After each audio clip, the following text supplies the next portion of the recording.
Lietuva. Mano mėgstamiausias šalis. Gamta, žmonės, sovietiniai pastatai ir viskas.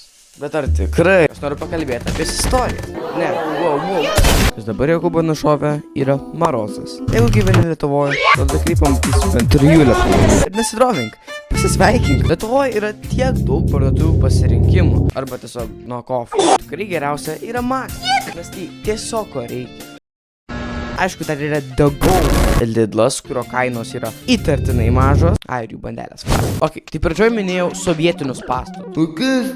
Šitas pastatų stilius vadinasi brutalizm. Tai prancūziškai reiškia neprobatonas, nes tai iš ko pagaminti. Šitie pastatai pavadinti Chruščiovkos ir Brežnevka. Jų buvo neapsakomai daug, todėl, nes po karo nieko negali. Pasirodo, betonas yra žiauriai pigus. Todėl tiesiog pridarė belinkiek plokščių ir bum. Šilainiai, tikrai lietuviai gerą alų ir gėrimą me. Jūs nepatikėsit, kokio senumo yra šitas skystis. Jis eina į 2000. Aišku, dabar yra 6 skoniai. Buvo dar vienas persikinis metų. Aišku, niekam nerūpi, bet šitas skonis egzistavo. Laukiu dienos, kada bus šiam 9% kalti. Aišku, Lietuva nėra tik depresija ir alus. Yra dar ir visa kita pusė, o tai yra gamta.